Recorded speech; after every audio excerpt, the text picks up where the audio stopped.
warahmatullahi wabarakatuh. Perkenalkan, nama saya Widya Rizkyana Putri, Ketua Kelompok dari Kelompok 12 yang beranggotakan 1. Laiko Ramadan, 2. Alvin Alpeno, 3. Ana Fitriani.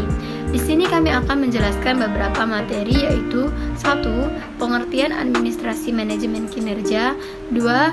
Proses administrasi manajemen kinerja, 3. Penggunaan sistem informasi personalia dalam pelaksanaan manajemen kinerja, di mana mata kuliah ini bersifat wajib bagi semester 4, yang mata kuliah ini dibimbingi oleh Bapak Muhammad Gali Njoman Ari Pribowo, SPD MPD. Baiklah, saya akan menjelaskan tentang pengertian manajemen kinerja. Pengertian manajemen kinerja menurut Alemina Henuk Kacaribu dalam buku Pengantar Ilmu Administrasi 2020, secara etimologis, administrasi berasal dari bahasa Yunani, yaitu administrer, berarti melayani atau membantu. Administrasi adalah seluruh kegiatan mulai dari pengaturan hingga pengurusan segala hal pada perusahaan ataupun organisasi.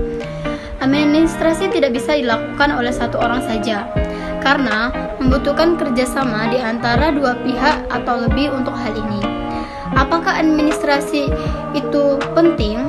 Apa sih pentingnya administrasi kinerja bagi perusahaan? Mari kita bahas.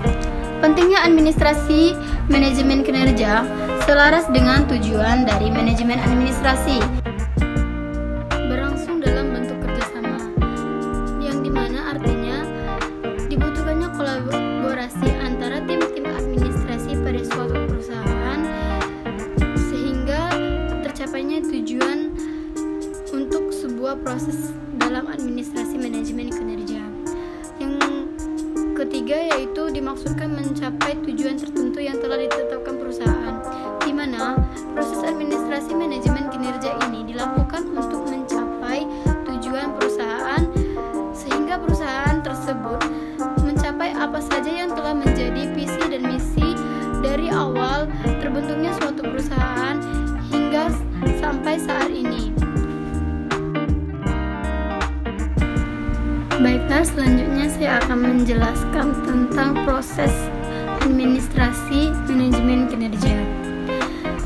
Administrasi itu sendiri adalah rangkaian atau proses yang mana itu akan membantu terlaksananya suatu manajemen kinerja pada suatu perusahaan.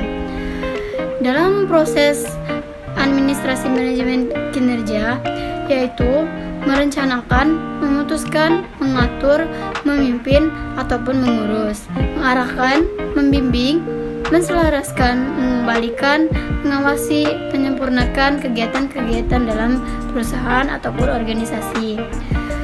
Yang mana administrasi manajemen kinerja ini dilakukan oleh sekelompok orang atau lebih, yaitu membantu organisasi untuk memelihara dan memenuhi kebutuhan yang berhubungan dengan administrasi.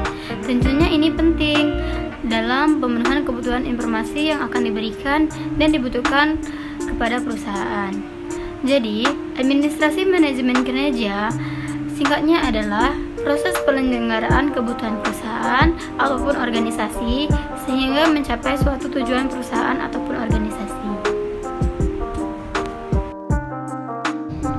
Saya Laiko Ramadan akan melanjutkan penggunaan sistem informasi personalia pada pelaksanaan manajemen kinerja. Baiklah, saya akan jelaskan tentang sistem informasi personalia.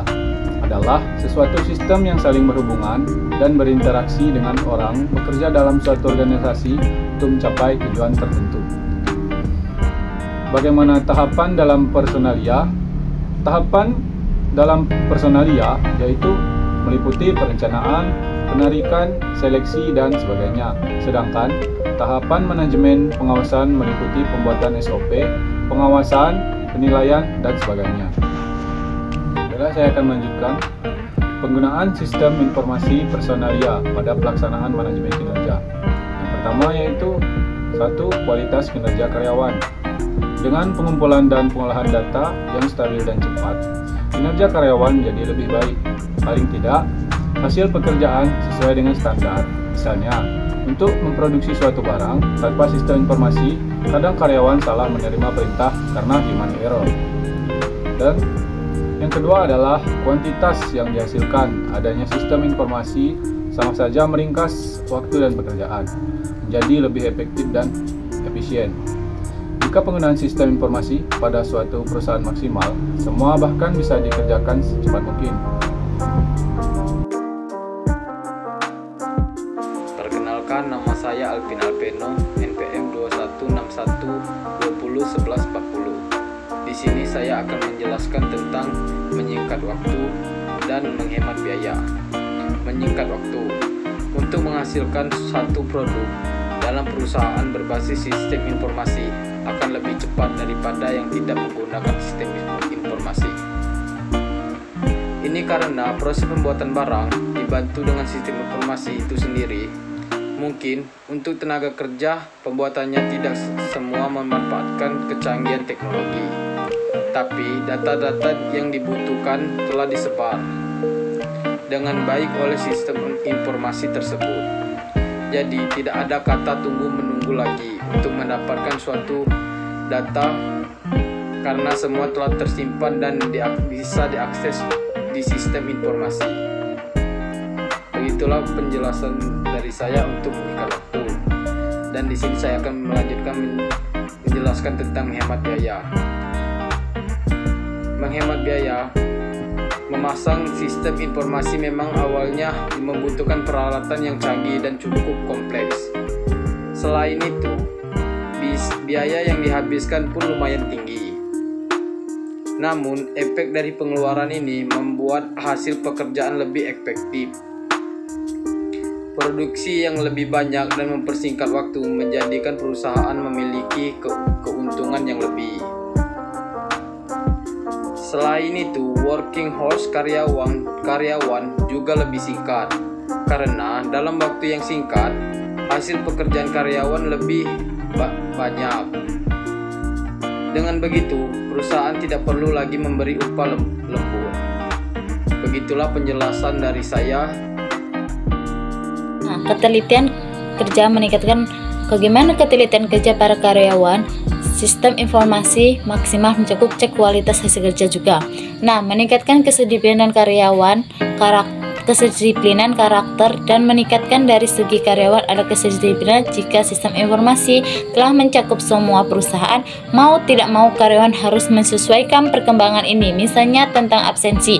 Jika absensi telah menggunakan sidik jari, maka keterlambatan seorang karyawan akan mudah terdeteksi. Karena itu, kedisiplinan pasti akan meningkatkan perusahaan perlahan.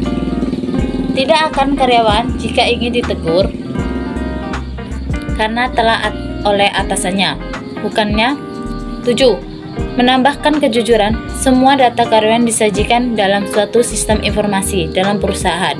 Hal ini menghindari karyawan dari sifat tidak jujur. Data karyawan berupa data latar belakang, keluarga, dan lingkungan menjadi analisis tersendiri oleh perusahaan tempat tinggal bekerja.